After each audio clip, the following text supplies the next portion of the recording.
Let me tell you something most people won't say out loud.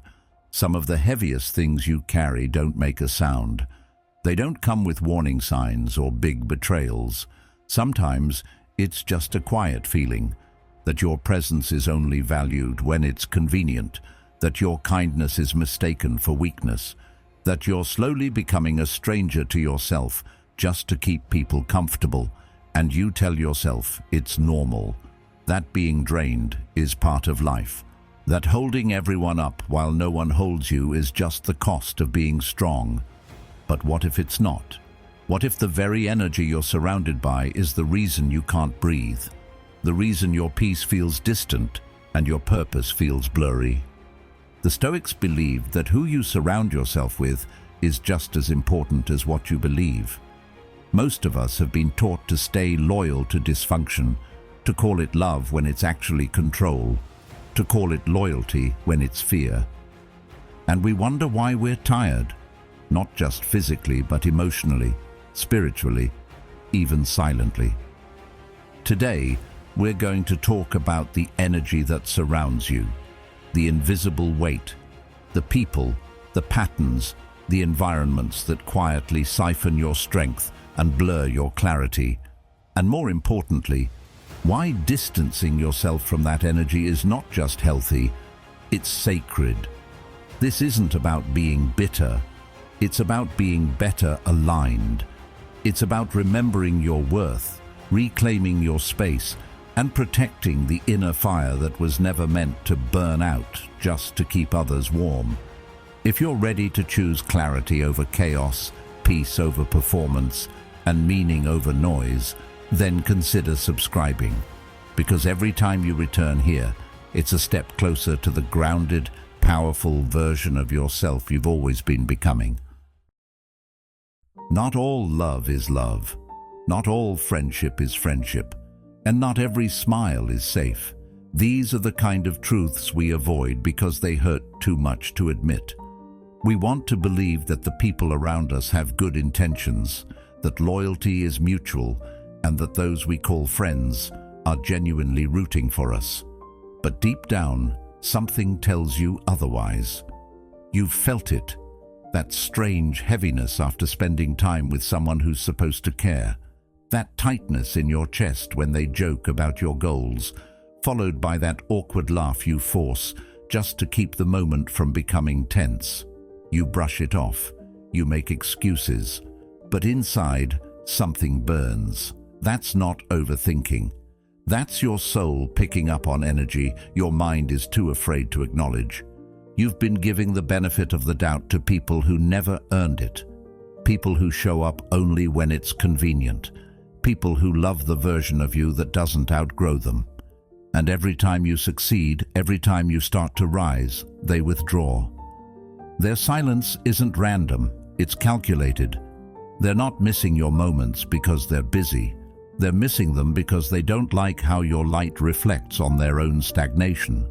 Carl Jung once said, "The most terrifying thing is to accept oneself completely, and sadly, some people cannot stand the reflection you hold up when you begin to accept yourself fully, so they chip away at your confidence under the disguise of closeness. They call it teasing. They say you're too sensitive, but that's not lightheartedness, it's erosion. You keep showing up for those who go silent when your name is mentioned in a room you're not in. You celebrate their wins, you defend them when they're not around, you give and give and give, only to realize that when the tables turn, you're the only one clapping. That silence you hear when you need support. That isn't absence, that's exposure. It shows you who's really standing with you, not just beside you. And yet, you stay. Because familiarity is warm, even when it's burning you. You've confused comfort with connection. But let's be honest, just because you've known someone a long time doesn't mean they've known you. Time doesn't equal trust. History doesn't guarantee harmony. Sometimes, the people with the longest past in your life play the smallest role in your healing. Ever notice how your voice changes around them? How you choose your words more carefully? How you hesitate before sharing good news because you know their support will be lukewarm if it shows up at all. That isn't friendship, that's emotional surveillance. You're constantly scanning their mood, measuring their tone, trying not to shine too brightly. But that's not kindness, that's self-erasure. It's what happens when you've spent too long prioritizing other people's comfort over your own clarity. The Stoics reminded us again and again that our peace lies within us, not in the reactions of others. Marcus Aurelius wrote, "Never esteem anything as of advantage to you that will make you break your word or lose your self-respect." And yet, so many of us do. We break promises to ourselves in the name of keeping the peace. But peace that requires your silence is not peace. It's a performance. And you know exactly who I'm talking about. The ones who mock your dreams under the guise of just playing, who twist your vulnerability into punchlines and call it bonding, the ones who never celebrate you unless it benefits them, who only clap when they're in the spotlight too. And when you pull back, when you finally speak up or set a boundary, suddenly you're the problem. They say you've changed, that you're distant. But what they really mean is, they no longer benefit from your dimmed-down version. They miss the version of you who stayed quiet when they crossed a line, the version who tolerated subtle digs for the sake of not ruining the vibe. But growth doesn't ruin the vibe.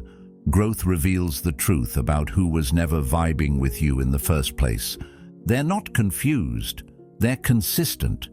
That's what makes it so dangerous, because consistency gives us the illusion of trust. If someone shows up again and again, we assume they're safe. But patterns of presence don't matter if their presence is built on conditions. The most dangerous form of disrespect is the kind that hides behind a smile. It's the friend who hugs you while secretly envying you. It's the loved one who applauds your ambition only when it doesn't outshine theirs.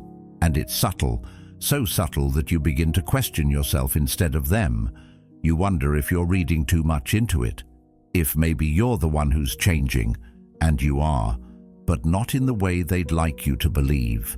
You're waking up, you're tuning in. You're finally noticing how much of yourself you've had to mute just to keep others from feeling insecure.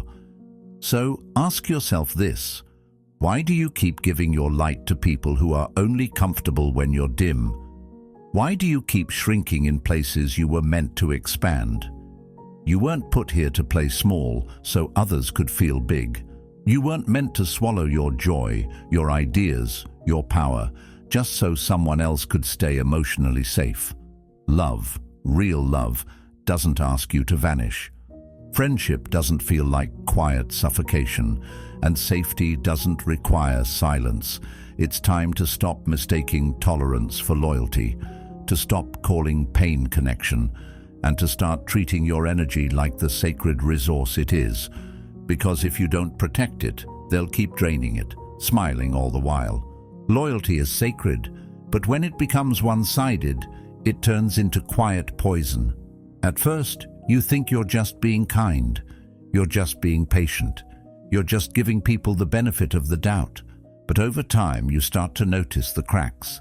You bend over backwards, constantly adjusting, making room, making time, showing up, only to find that the same people who benefit from your presence wouldn't even lean forward if you were the one needing help.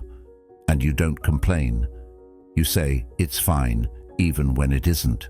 You smile through the ache, dismiss the weight, and convince yourself that being tired all the time is just part of being good.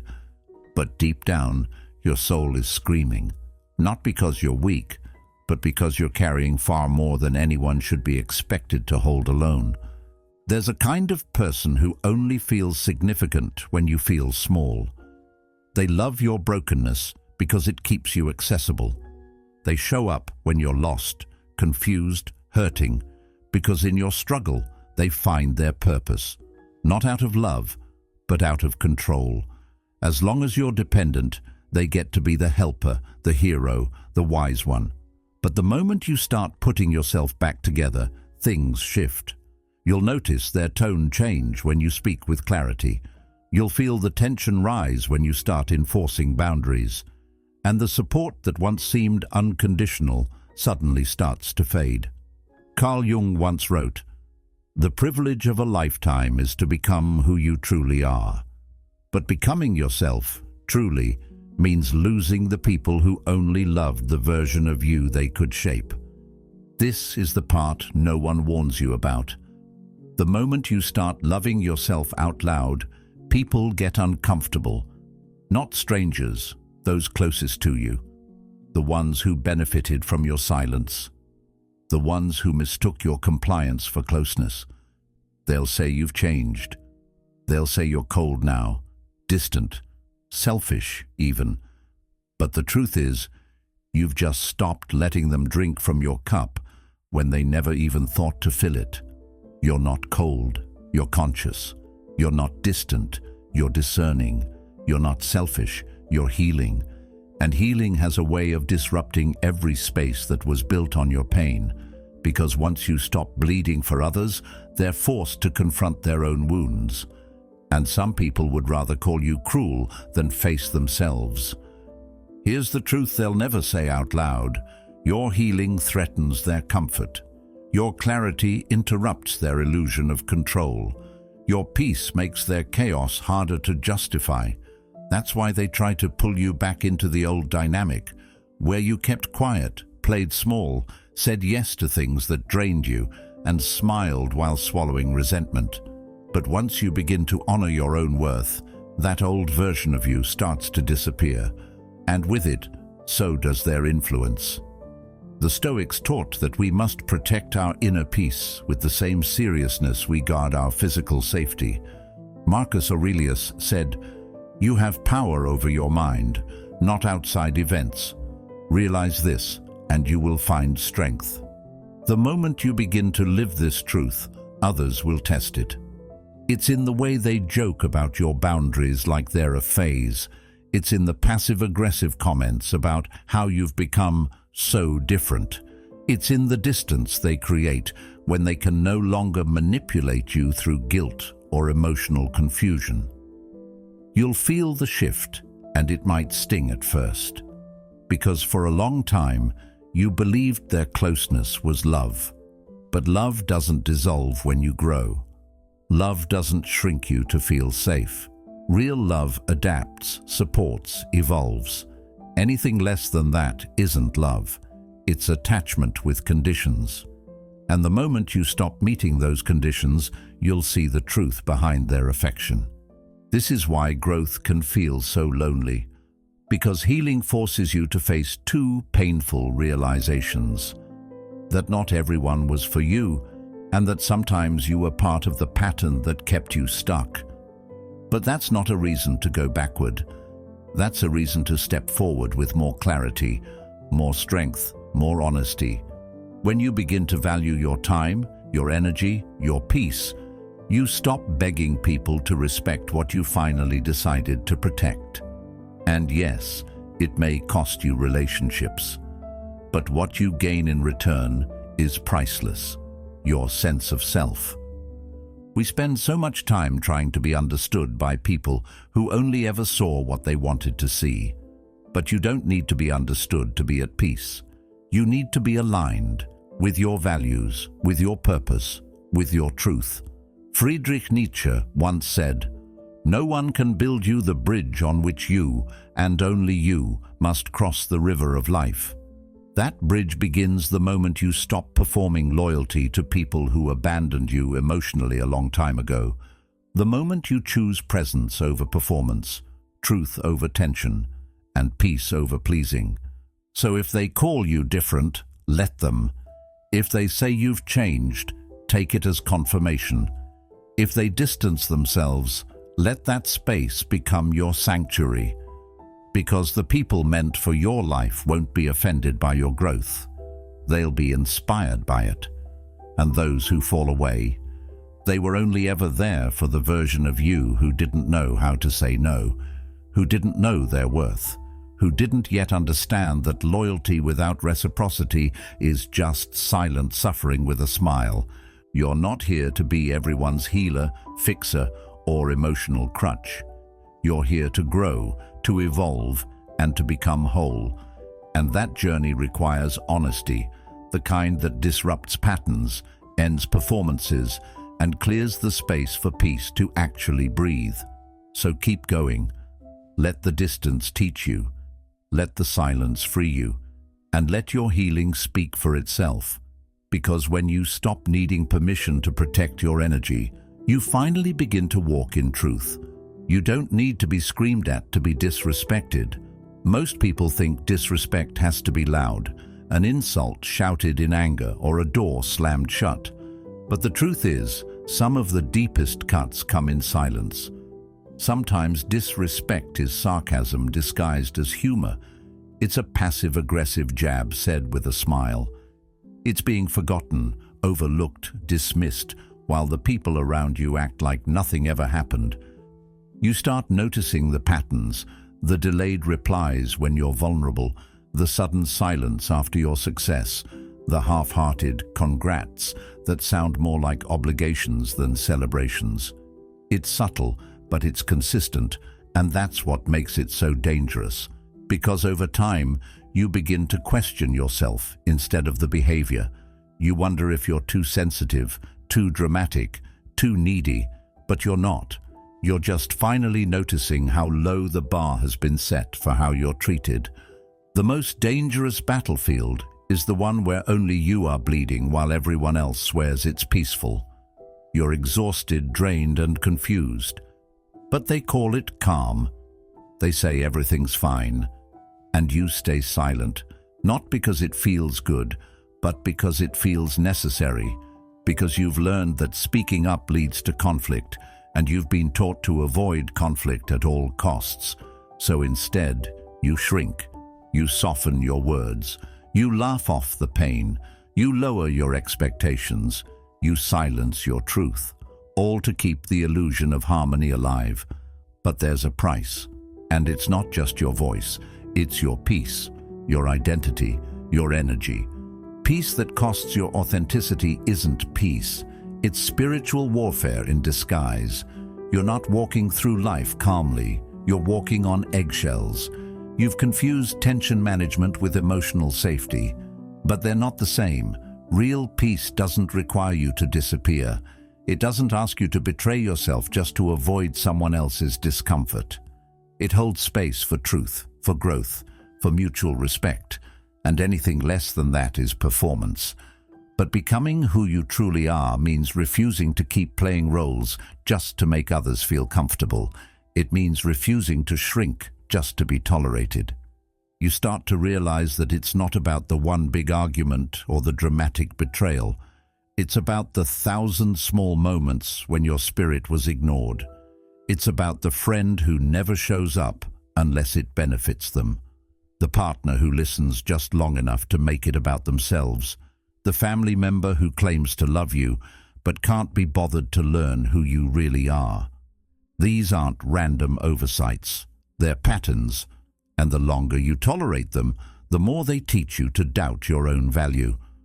What was once a gut feeling becomes a lived reality.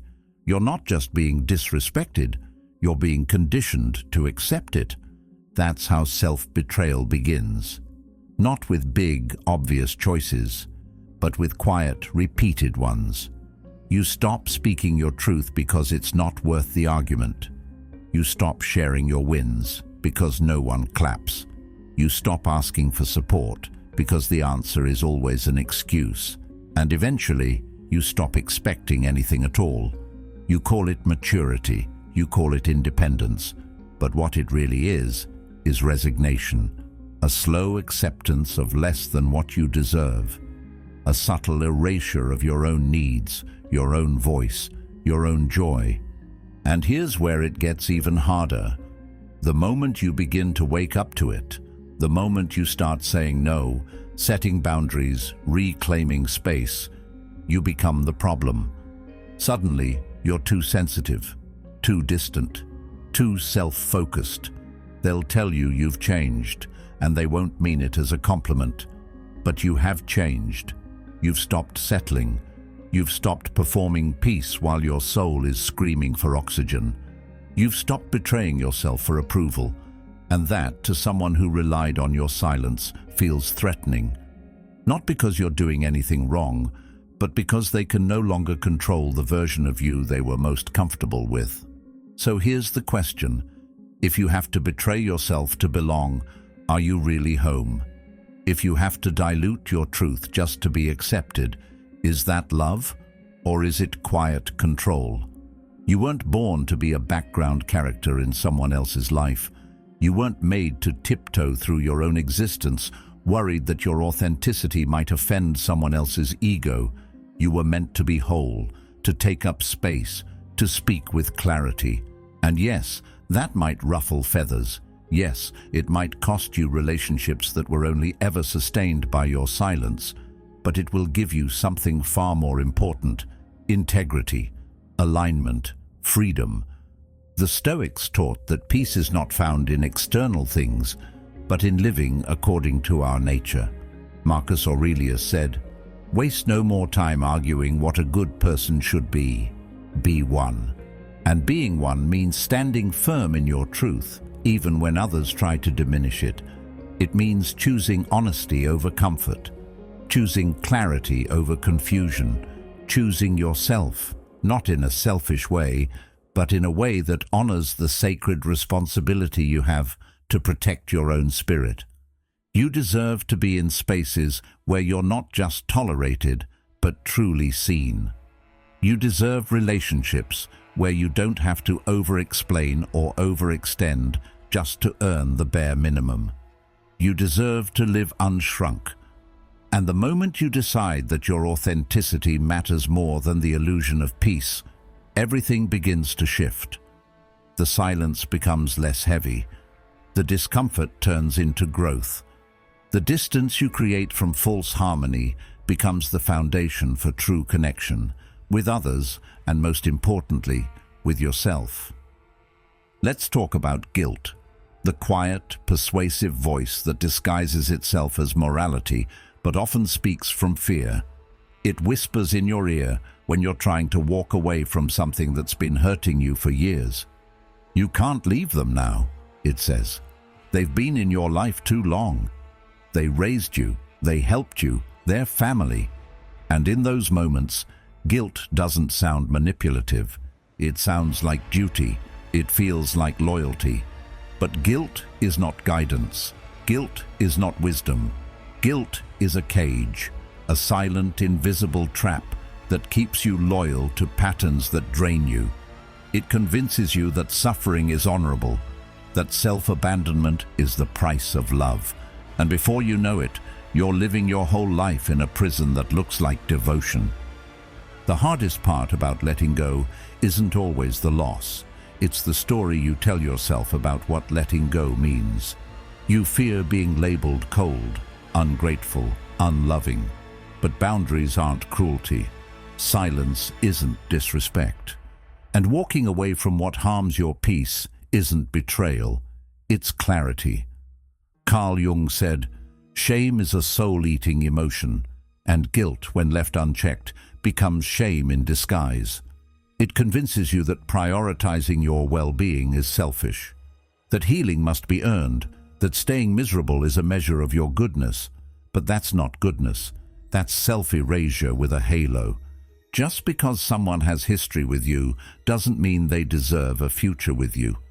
Time is not proof of love. Shared blood is not proof of safety, and shared memories are not proof of alignment. Sometimes the people who were part of your beginning are not meant to walk with you through your becoming. And that's okay. Life is seasonal, growth is disruptive, and healing often demands that we outgrow the very people who once held us together. You don't have to dishonor your past to protect your future. You just have to be willing to admit when the past has become a weight instead of a foundation. And yes, it's going to hurt. Pain doesn't always mean something is wrong. Sometimes pain is proof that you finally chose yourself. It's the soreness of spiritual realignment, the ache that comes with breaking out of an emotional cage you lived in for so long it started to feel like home. The Stoics taught that the only true good is virtue and inner peace, and that we must be willing to part with anything that disturbs it. Epictetus wrote, "No person is free who is not master of themselves." And mastering yourself means knowing when guilt is trying to run your life in circles. You can love someone and still choose to step back. You can be grateful for what someone did for you in the past and still acknowledge that their presence now is harming your present. That's not disloyalty. That's discernment. It takes courage to say, "Thank you for who you were to me, but who you are to me now is no longer safe." It takes even more courage to walk away without a grand explanation, without a fight, without waiting for permission. Some people will never understand your boundaries, especially if they benefited from your lack of them. Letting go doesn't mean you don't care. It means you care enough about your future to stop repeating a pattern that's killing you. It means you finally realize that saving everyone else is not your responsibility, especially when it's costing you your own stability. You're not a bad person for needing space. You're not cruel for requiring respect. You're not wrong for choosing your mental, emotional, and spiritual health over the illusion of closeness. True love can survive boundaries. If someone walks away because you finally stood up for your peace, they were never really standing with you in the first place. There will always be voices, internal and external, that try to convince you that healing must look like staying, that forgiveness must mean reconnection, that love means tolerating harm. But love without truth is not love. Loyalty without health is not loyalty. And guilt without reflection is just emotional blackmail. You deserve to be free, you deserve to be whole, and you deserve relationships that don't require you to shrink, bend, or bleed just to belong. Friedrich Nietzsche once said, "He who has a why to live can bear almost any how."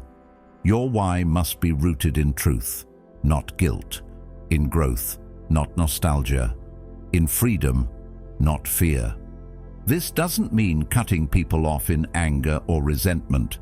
It means stepping back with clarity, with grace, with the understanding that you are not abandoning anyone. You're returning to yourself.